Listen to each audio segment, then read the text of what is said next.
In today's episode, we're diving into something that sometimes get overlooked in productivity conversations, and that is your personality. Do you ever wonder why some people live with a color-coded calendar? They're super organized, while others are flying by the seat of their pants, and somehow they still pull it off and get stuff done. Why do some folks get energized by deadlines while others quietly panic under pressure? Today, we're going to unpack how your behavioral style, whether you're wired for action, caution, calm, connection, can make or break your relationship with time. We're going to be drawing on insights from two personality assessments, DISC and Lumina Spark, and is to help you understand why your approach to time might be totally different than those on your team, how to play to your strengths without burning out, and what are some common traps to look out for based on your natural style. So whether you are super disciplined, you're a last minute magician, or somewhere in between, this episode is for you. So let's talk about managing time your way. I'm I'm Cecilia. and I'm Barbara Clifford. Thanks for joining us. Yes, thank you for joining. We're going to jump right in. And I am in the presence of someone who has been studying this for a long time. And I'll be the first to admit, Barb, I am not great at managing my time, not Neither, very good neither product. am I. I'm not good at managing my time either. Well, I would say I'm one of those that somehow I manage to pull it off, even though I am not that organized. You, however, you are known as the time tamer. You teach productivity and time management. So I'm also here to learn some incredible tips from you. I'm going to ask you start off with a question. And I know we're going to be talking about the different personalities, but overall, in your view, what are some of the consistent drawbacks that you have heard from your clients on why they are not able to get a foothold or get a get control over their productivity? Yeah. It's interesting that the most common issue that people come to me with is procrastination. The top two are procrastination and prioritization. And procrastination is tied so much into our core beliefs, our behavioral styles, our personality styles. And so that is probably the most common thing that people get wound up about and want to be able to resolve. And I think what's really interesting about procrastination is that if you look at contemporary time management experts or any time management training, there's always something in there about procrastination. And old school thinking is that it's about self-discipline. I want to bust that myth because I feel like the self discipline is self depreciating. It is you beating yourself up. Any one of us, when we've tried to stick to a habit, whether it's going to the gym, staying off alcohol, not drinking coffee, exercising, whatever it is, less sugar, as soon as we don't do it, we beat ourselves up and we're saying, no, I've got no discipline. And so people can come to me feeling really low, really down on themselves, and there's something wrong with me because I have no self-discipline. But we know with personality styles, right? There's no right style. Everybody is unique and different. And the key to procrastination is simply choosing to do something that is more rewarding and more pleasurable than the thing we're having to do and sit down in front of us to do. And that's the key to procrastination. That's what's at the core of why people procrastinate. That's a big topic. So you find that lack of prioritization and procrastination are what people struggle with. Yes. Prioritization's a really interesting one, right? And We've talked about this in terms of different personality styles. I know we're going to talk about that a bit more later on in terms of whether somebody is influencer and big picture thinking or whether they're task orientated. And in terms of productivity, we can easily follow the myth that those task orientated people are more productive. That's not necessarily the case because they can get things done, but are they the most important things that need to be done in terms of the bigger picture, right? So these two things have to go hand in hand. In terms of prioritization, we need to look at what comes first, what comes second, what takes priority over something else, what creates the biggest impact given our vision, mission, purpose, our strategic direction. And for me, what I have to work really hard at, because I am a task-driven person, I love doing tasks. I have to let things go, which is really hard. I can get very busy being busy, doing lots of tasks, and that's not necessarily productive because I'm not necessarily doing things that are shifting the needle, that are making the business money, that is moving me forward. Mm. So, yeah, it is finding the balance of all of those things. And sometimes a big component of it is awareness and mindfulness, awareness of our habits and our drivers. And that's why personality and behavior is so valuable and important in terms of time management because that is a hidden driver that pulls us in different directions all the time. Mm. Have you heard about procrastination as a source of creativity? I have actually. I want to hear Mm. I want to hear what your thoughts on Yes. that, Cecilia. It actually just came up because I must have heard about this and I filed it away. And as you were talking, it occurred to me that I've heard an expert speak on the procrastination zone. And you said it right straight out. You said it's that self critique that actually makes it even worse. So instead of beating yourself up, look at it as okay, what is it that I can expand on? Because I'm actually given some space. There's a reason why I'm not jumping on this task. And if I take on some curiosity and look at what's underneath, then maybe I can find something else. There's something maybe that I haven't noticed.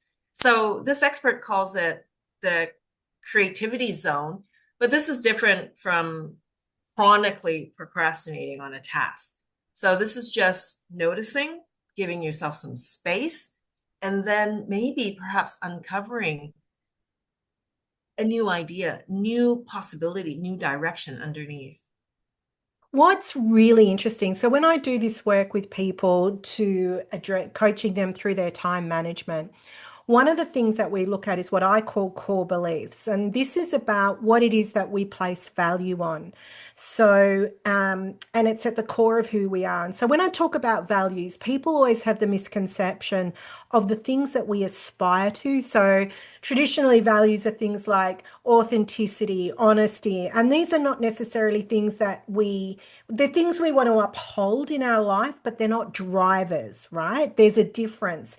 And the things we place value on, there's another coach by the name of Benjamin Harvey who calls it shadow values. These are this underlying current that is so prevalent we don't even see it anymore. It's so Mm, intrinsically part of us, we forget that it's there, but it's what pulls us and drives us. And what's really interesting about that is that it is both a superpower, but it's also our kryptonite. It is what makes us unique and good and special at what we do. It's what drives us and fuels us and inspires us and motivates us. But it's also what distracts us, gets us stressed. If it's not there, if it's not present or it's threatened, we get irritable and angry. It pulls us away from what we're meant to be doing. So it's a gift and a curse. mm, And those values are also, this is what's really interesting about what you're saying about the procrastination, because when we procrastinate, we're typically pulled away by those undercurrent values, by those core beliefs. And if we give into that and celebrate that, that becomes in business. If I'm a contractor or a consultant, that's actually my value proposition. That's what makes me special and unique from other people. That's my point of difference. And if you work for somebody, if you're in a leadership position, that's intrinsically part of your leadership style. So that is where your genius is, your genius zone. So when you get pulled away, you can celebrate it. The tip or the key is to incorporate it into what you're doing. So if there's something you really hate doing, where is the gift hidden in that that aligns with your core belief? So I'll tell you a story in relation to that to Yes. explain that. So I studied, I'm going to go back a little bit. I'm going to get a bit verbose here and tell you this story. I worked in the film industry for 20 years. I started when I was 13 and I just worked in the film industry. And then I did some personal development for myself and wanted to really explore who I am now because I was no longer the person I was when I went into the film industry. And a coach at the time suggested that I look into that value solicitation. And I Mhm. did a lot of reading and followed a man by the name of Dr. John DeMartini, who is the world's guru in this. Have you heard of John DeMartini, I've Cecilia? done a number of his courses. I know Yes. exactly what you're talking about. Oh, Our results in life are driven by our top five values. yes, yes, he is a master of that, absolute genius. So I did some of his courses and I did some of his assessments. And so at a time in my life, and a coach said to me, you can build a business around what it is that you place value on. And this is where I did the soul searching and went, well, what is that? What is that thing? Because I'm not a filmmaker anymore. That existential crisis. Who am I? And so when I did this value solicitation, I was really surprised to find that it was organizing things, making sense of things, creating order out of chaos. All of those core elements were very intrinsic to who I am. And then it suddenly all made sense. As a filmmaker, I'd wanted to be a director, but I kept getting pulled into the jobs and the roles that revolved around organizing. And I used to just say to all my fellow film students and fellow filmmakers, oh, anybody can do this. It's not that hard. And they're like, Mhm. oh, but you do it so well. Can you do it?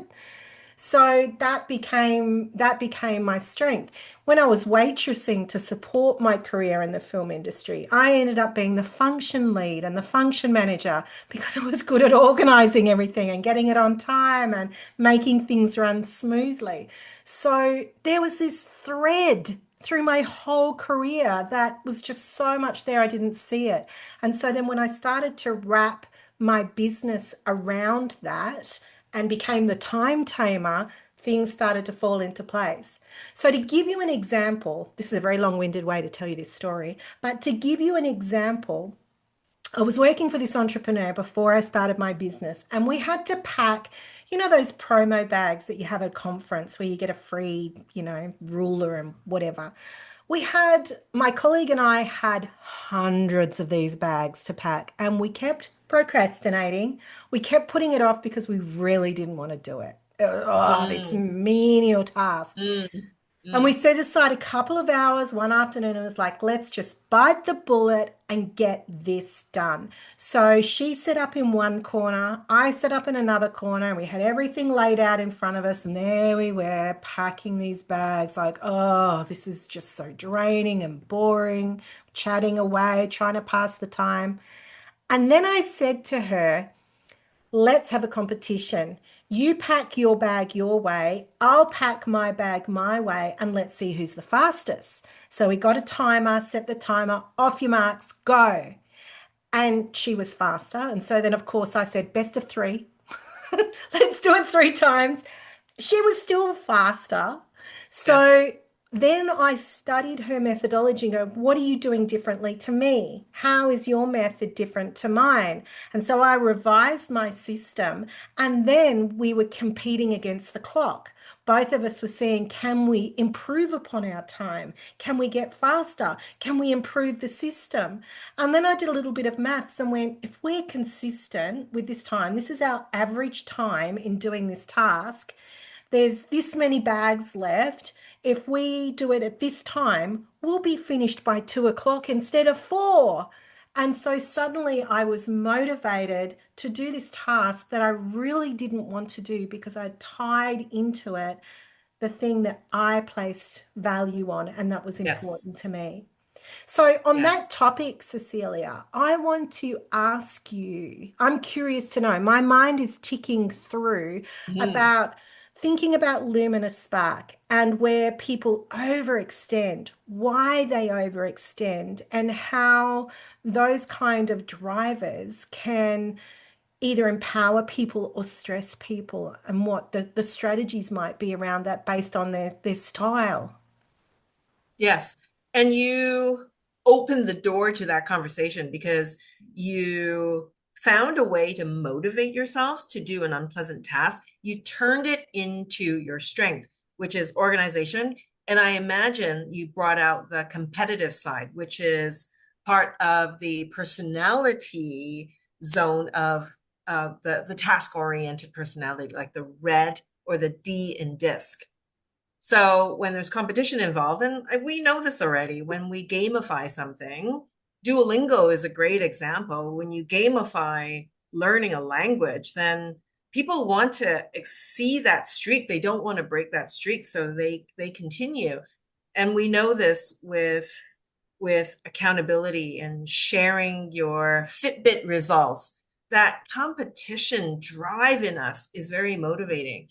And I think your story, even though it happened not too long ago, a while ago, it's very prominent today in motivation tactics, gamification, getting that natural high from healthy competition, plus getting that dopamine hit.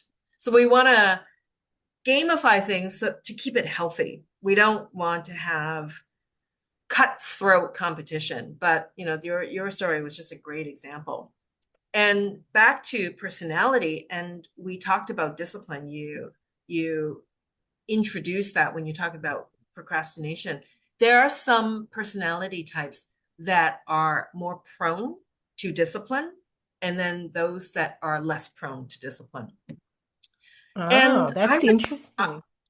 I would say the job you're in reflects your behavioral preference towards discipline or not. And there are some jobs, most jobs require discipline, I would say. But there are careers, there are certain jobs that do not have that structure. And imagine if the world did not have structure, we wouldn't be able to function. We need to wake up at a certain time. We need to follow the clock. Structure keeps us alive. I'm not advocating for no structure, but there are Yes. some of us, and which is because you scored high in discipline, but there are some of us, I'll put my hand up. There are some of us who enjoy the free flow. So when it comes to Lumina, there are two opposing aspects. One is called inspiration driven, and the other is discipline driven.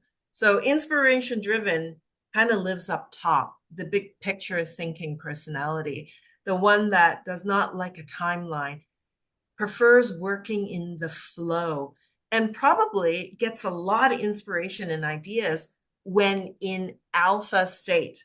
So it's hard to be in alpha state when you're following the clock, back to back meetings, and then rushing from one task to the next. And you're just at your computer checking things off.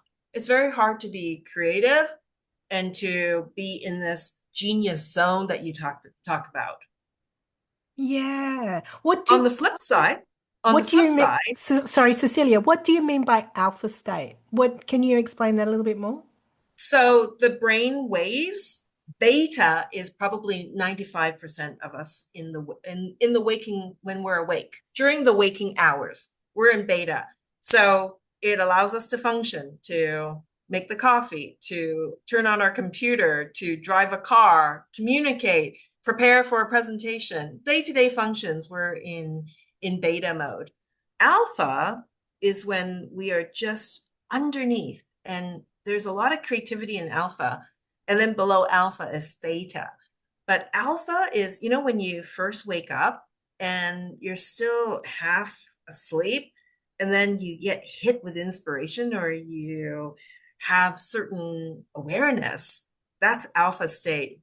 And children from birth to about 7 years, they're actually permanently in alpha. So they're absorbing all the Mm. information that's around them. They're Wow. just in total mode.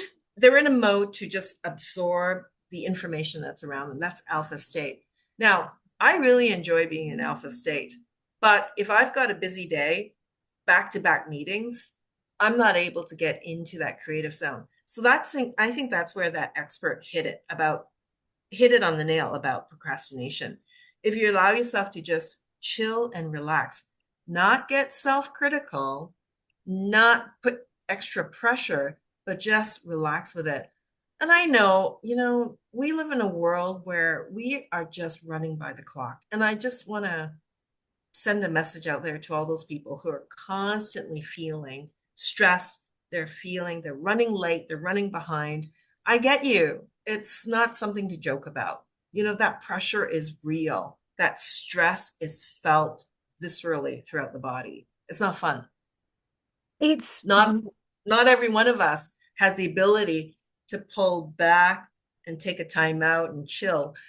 But I'll say to those who are even more stressed, it's even more important to pull and take some time out. Take 10 minutes out. And this is why time management and stress management go hand in hand. So that they're the things that I specialize in and that I'm passionate in.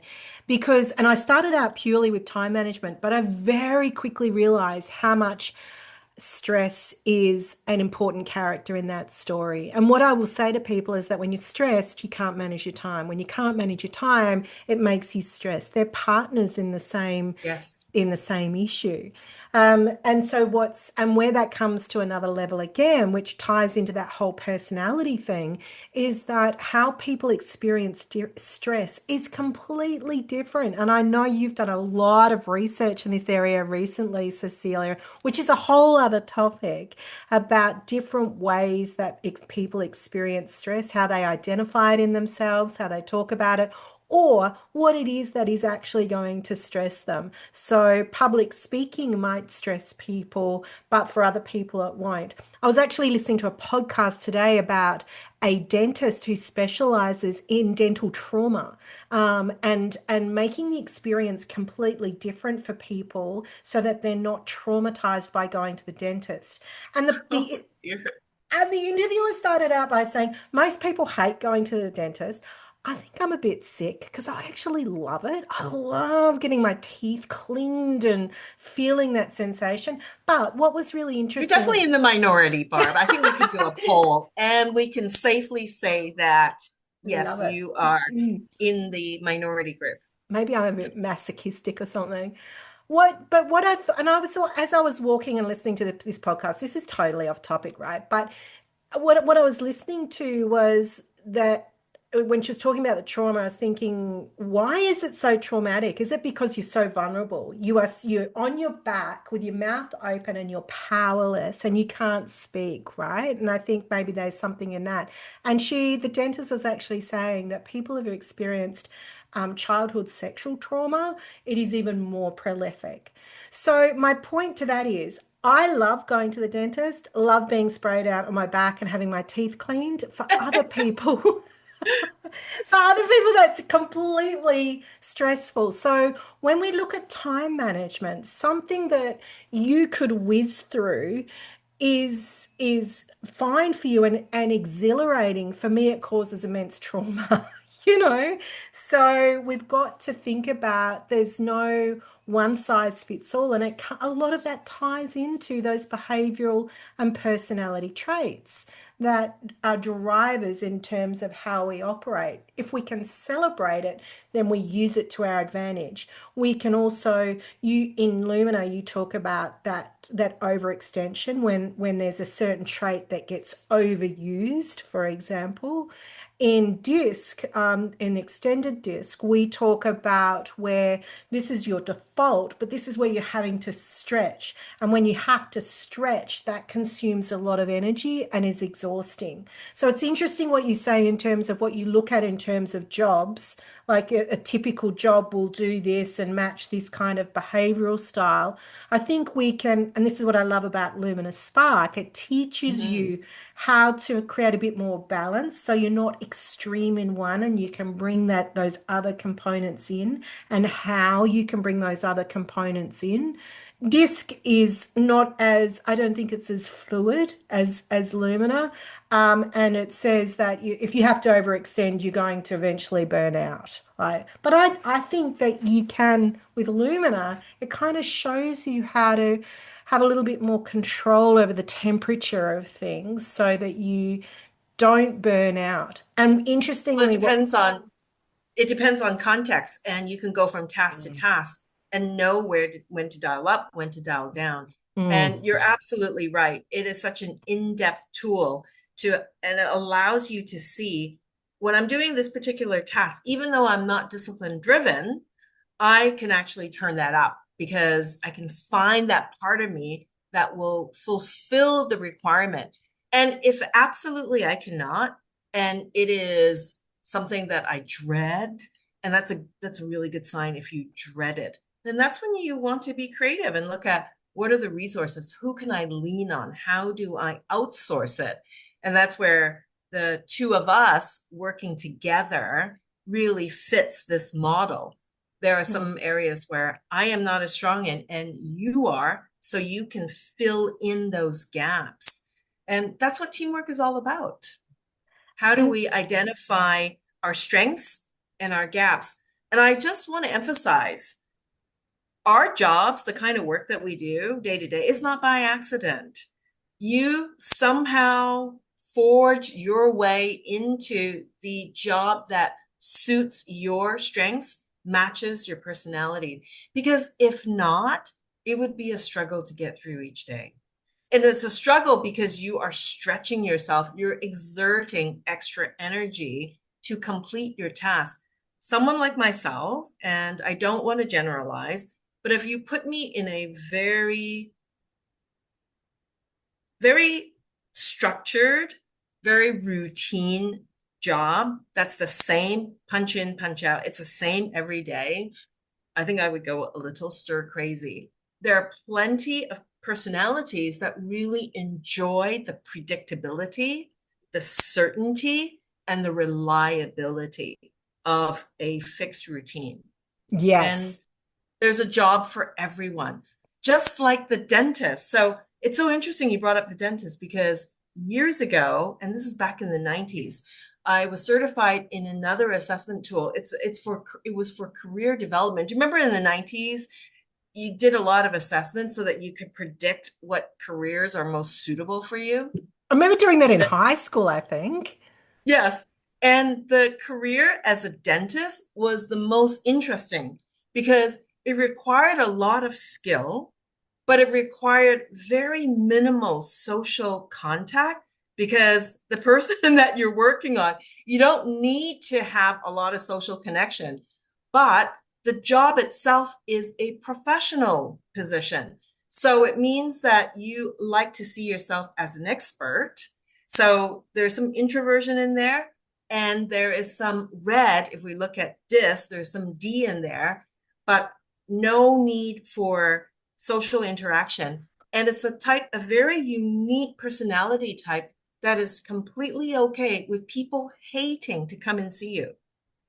Because Yeah. you said a lot of people don't like going to the dentist. You have to be okay. You have to have some comfort in that people don't like to come to see I'm just you. laughing because you don't need social skills. Because, yeah, you're not like you're conversing. It's like, open your mouth wider, please. Open your mouth wider. But you enjoy being an expert. And You enjoy the expertise and being in an elite group because it does require higher education. And it is a leadership role. You are leading the office, you're leading the assistants. I think I've missed my calling. Because I think I should have been a dentist because I'm in control. It's very technical, it's task orientated, it's specific, and I get to talk and they have to shut up and listen to me all the time talking. And I'm barking instructions at a dental assistant. I think I've missed my calling. I should have been a No, dentist. I think this is your calling. You're doing exactly what your personality type enjoys, and you get so much satisfaction from doing what you do. You can do all the organizing you want. I will happily, Yes. and you know how I just happily hand it all over to you and just trust that you will take care of it. Have you seen Monsters Inc. with the Disney Pixar kids cartoon I called haven't. I'm vaguely familiar with the characters. anyone who's got kids or anyone who's seen it, it's a great show. I really, really love it. And there's these two monsters that live in this parallel universe. They're the main characters, and you can only get to them through the closet door. That's how closet door is magic. Anyway, there's one that's really creative, and then there's one that's just OCD. His name's Mike Wazowski. And this little girl comes from the human world into the monster world, and it causes chaos. Because in the monster world, they think humans are scary. They think little kids are scary. Um, and anyway, the little girl comes barging into the house and totally disrupts Mike Wazowski's DVD collection. And he goes, "Oh, they were alphabetized." And I so relate with that character. And my husband goes, "That's you."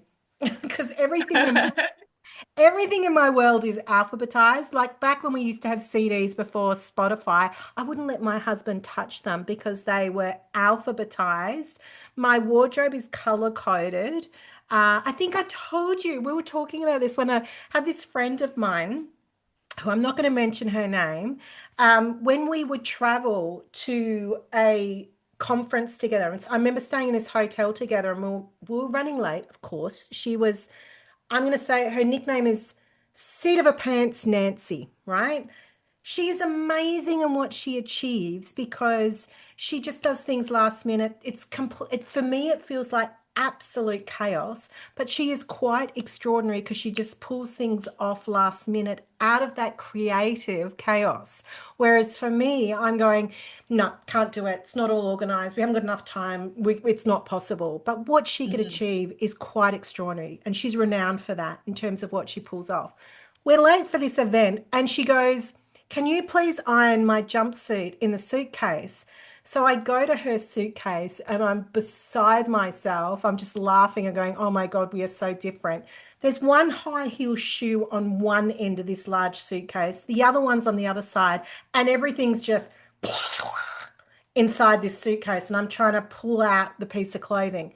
If you went to my suitcase, there's little packages for each in that fit into the suitcase. This one's for bottoms, this one's for tops, this one's for underwear, this one's for sleeping attire. Here's where the shoes go. Everything is has its space. And so we're so extreme and different. We're really good friends, but complete opposites in our style for getting Mhm. things done, right? Right, She right. she operates really well in that chaos, but for me it drives me Yes. nuts. And in her way, she gets things done just differently.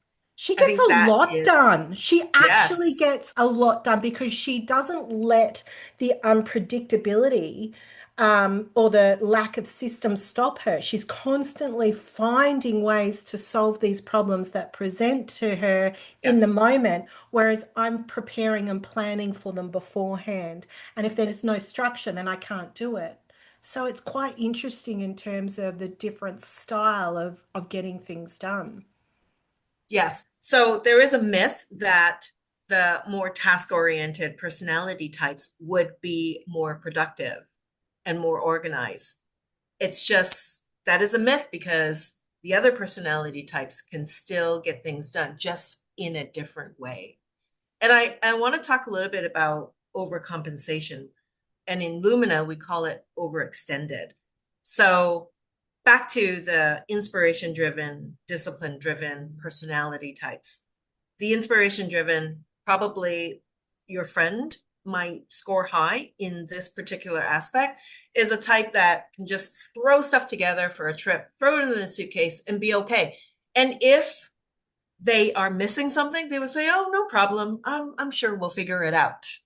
Whereas the discipline driven would have packed days before, weeks before, depending on when that trip was confirmed, and have everything hyper organized. And this person would know exactly where each item is. I like that So person. that that would be a good sign. Whoever, whichever example you feel more drawn to, that's probably where you score higher in this personality aspect.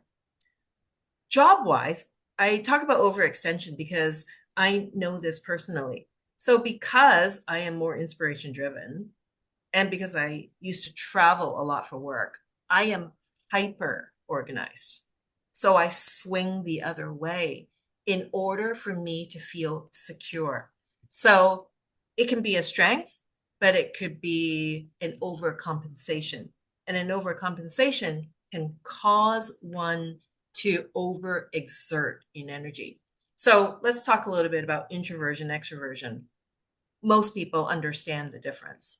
So if an introvert, the description of an introvert is that an introvert prefers one-on-one or more indirect communication, whereas an extrovert really gets energy from big groups. So if you think about public speaking, who would be more comfortable, the extrovert or the introvert? It's The kind of extrovert. obvious. Yeah. But if the introvert is expected to deliver a lot of presentations, and it happens, a lot of introverts are excellent presenters. They do very well in front of groups, but it requires a lot more effort, a lot more energy, and they can overcompensate. So that's what I'm talking about. It's like knowing the energy that you're spending in your task. And that comes back to productivity. So if you find that you're overexerting and it's because it's not in your behavioral preference, your natural personality, where can you draw on what resources can you draw upon? That's what's How really can you cool. automate? What are some tools out there? There's so many tools, and you give excellent advice. Like any one of your workshops or your master classes, you'll have like 20 tips that, and you also have some resource like 101 tips on saving time. So wherever you can save a little bit of time here and there. Now, I'm gonna go into I'm gonna dive just go off a little bit on the stress management. No matter how many tips and tools that you use, if you're not regulated, if you're not managing the stress, it's actually going to feel even Yeah. more overwhelming. Yeah. So let's peel back. And where can you stop, pause, and find a place of calm? I know I have been there myself. If I was listening to this and I was in that previous state of constant chronic overwhelm, I would say, listen to these fools. What are they talking about? What do they know? So I can say that I've been there and I know. If Yeah. you're feeling chronically overwhelmed, then it's even more important just to take 5 minutes out, breathe, do some deep breathing, do a meditation. I recently came across NSDR, non-sleep deep rest, yoga nidra, one of the best things that I've ever come across. And I've told you about this, Barb. A I saw guy. it. I saw it in Phuket when we were in Phuket together, and you go, I'm just going to go and do, you didn't actually sleep, but you did the yoga nidra. And it's like, wow. Like it's like you just walked out of a spa or something. This ethereal energy that you went, like you'd woken up from the most beautiful sleep. Yeah, you could see it. You could see it, Oh, yes. definitely. So who wouldn't want something that's so quick and easy and has such in impactful results? So this yoga nidra, I do this 10-minute guided, like a mental check if I'm feeling a little low in energy. And every time I don't notice, I go deep, I come out of it 10 minutes later and I'm totally refreshed. So that's just another tip out there. If you ever want to just do a little checkout, but it's not going to take that much time, 10 minutes. No. and can take 5 or 10 minutes out. I, And you'll, I've heard of a lot of leaders talk about it using different, and they will say different forms of meditation, but other people will yes. talk about power naps, the whole thing. But there is actually research that shows that our brain is designed to work in short cycles, and we need that recovery time. So it's really interesting when you talk about, like, so having that procrastination is not necessarily a bad thing. Again, for me, I say if it's structured. So I want to talk about, I know that we're going to talk about some of the techniques, but one of them that I want to talk about is the Pomodoro technique. And this is incredibly popular. This is one of those time management things that I will recommend, and I have seen Yes. work really, really well for people. If you can't tie into the task the thing that you place value on, which is what Dr. John Demartini talks about. The other thing that you can do is that Pomodoro technique, which works so beautifully in tying in all of those things. The idea is that you set a timer for 20 to 40 minutes because that's how long our brain likes to work for. And it's the gamification that we talked about. So beating the clock. And it's kind of like you only have to punish yourself for this period of time. You only have to Hmm. put zero the focus time into this thing for this period of time, and then it's over. There's a finish to this Yes. pain that you're experiencing. The best thing though is the reward that is at the end of that. So it's really important that you do indulge in whatever it is that you like to procrastinate with. And but again, set a timer on that. So allow yourself, like you said, without the guilt to participate. I'm going to share with you a little story that is a really good Hmm. example of that. When I was coaching a friend's high school student, she was that she said, "Can you please help her? She's in really intelligent, but she's really falling down on her history and it's going to have huge consequences." She was in year 11 or year 12. And so when I talked to her about what was she procrastinating with when it came to doing history, why wasn't she getting her history assignments done? And she said, "I hate it. I really don't like it." And I said, "What do you do when you're meant to be doing history?" And she said, "Oh, I love K-pop. I just go to watch a little bit of K-pop on YouTube and then it's hours and I haven't done my history assignment." Hmm. So we created a schedule for her around all of her subjects, but particularly around history, I said, "You're going to do 20 minutes of history. On this particular, let's say it was Thursday night, you're going to do 20 minutes of history, then you're going to have 15 minutes of K-pop time, then you're going to do 20 minutes of history, and then 15 minutes of K-pop time." And I think it was probably a bit longer, like 30 minutes of history and maybe 5, 10 minutes of K-pop. It was more history, less K-pop. And uh and what was amazing in her doing that, so in essence, that was the Pomodoro technique. And the mum came back to me and said, "Oh my goodness, she's got her grades have gone like this with her history. And when it was normally taking her 3 to 4 hours to get this history assignment done, because she was dragging it out, she was getting Hmm. it done she was just, oh, get it done. I just get it done in That's half an hour to brilliant. an hour." And so it was just applying that Pomodoro technique, but then indulging in whatever it is that ignites your soul as a reward. For Yes. me, going to the gym, when I used to go in my 20s, going to the gym, this particular gym that I'd go to had this weird frame that you could lay down in that was shaped like your body, and you could kind of have something to rest your head on. It was a spa, and the water would give you like this light massage underneath. It was sensational. I loved it. For me, going to the gym, which I did not enjoy, was the spa at the end. Even now, when I go to my pump class, I'm like, "Oh, I've got to do this for 40 minutes." But the thing I love at the end is the stretches, doing all of those Hmm. stretches. And so when I finally get to that, I go, "Ah, yay." That's the reward bit at the end. Yes. Yeah. It's very motivating to work towards a reward versus a punishment. And Yes. that's in The Power of Habit by Charles Duhigg, Yeah. about the what does he call it? The prompt, the action, and then the reward.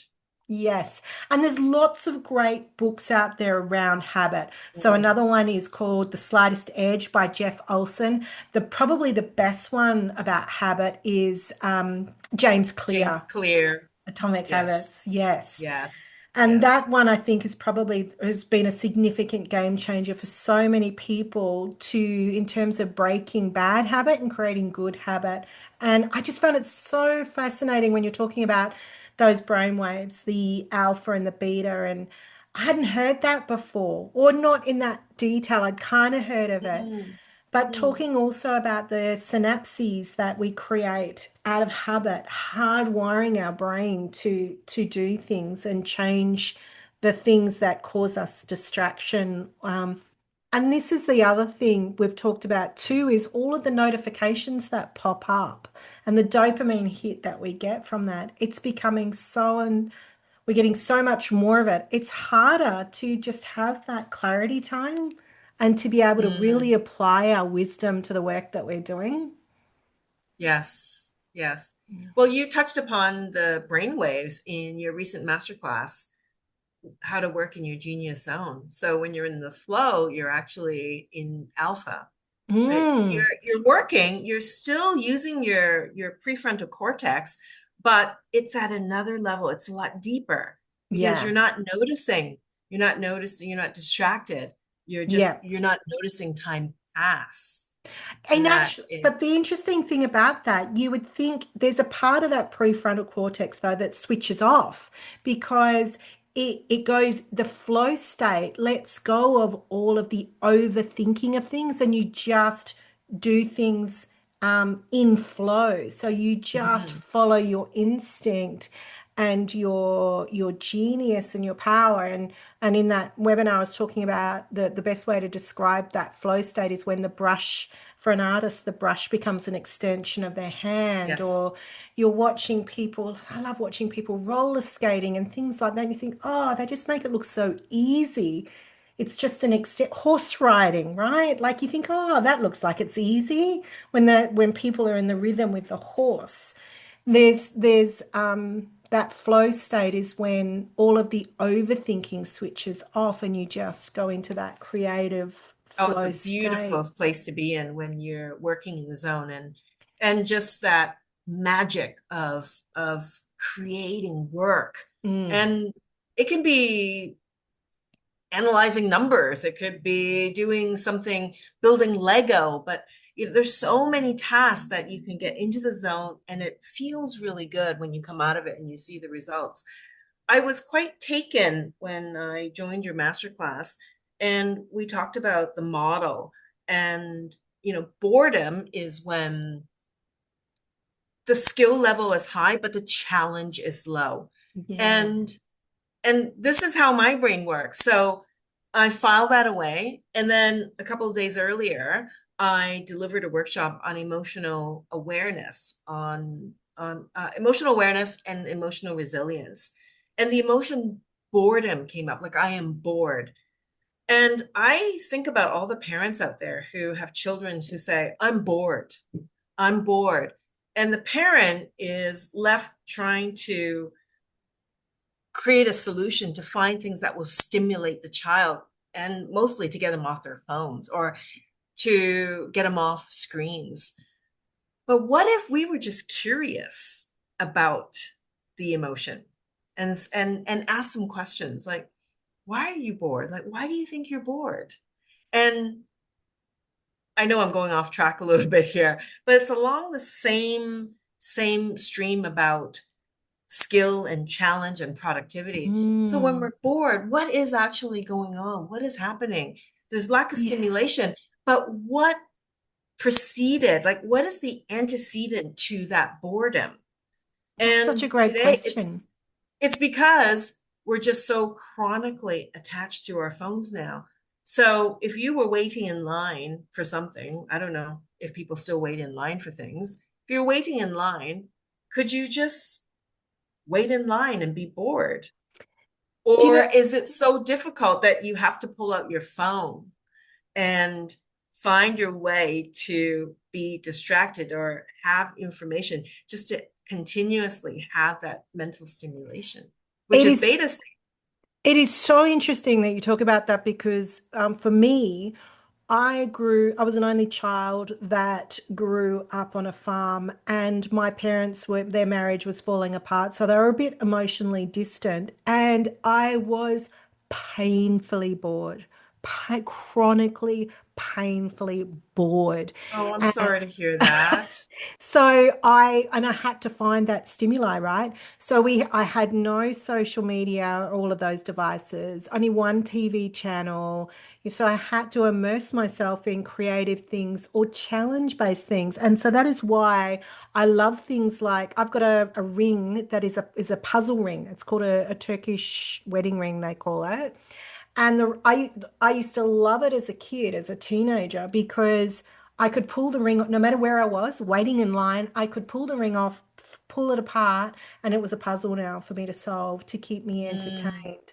I taught myself origami so that again, if I was in those situations, as long as I had a piece of paper, I could occupy myself crafting something and building something from paper and trying to memorize the processes and the steps to build something. So those things were things that I was able to memorize or craft or have at my disposition to be able to fill those times and use my brain to be stimulated and cure the boredom.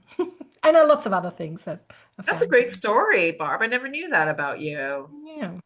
Yeah, so there you go. Yeah, that's a great example. So, how do we transfer that great example of stimulating the brain to today, to 2025, and how we're often bored if we're not watching one screen, reading? I mean, I'm guilty of this myself, multitasking, and that's how my brain works now. I I know it's not the most effective, but it's what I know, and Yeah. I operate that way.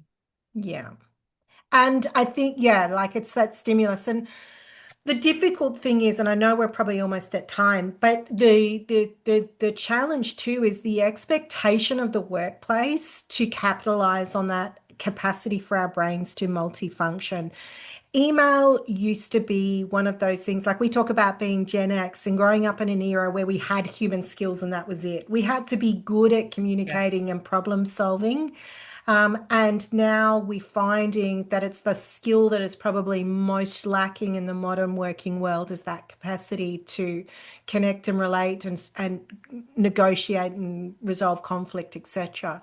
So in our era when we went into the workforce, it was writing mails, writing letter and fax machines, which we've talked about. And it would be a 2 week time span between speaking to people, or you'd have to get on the phone and talk to people.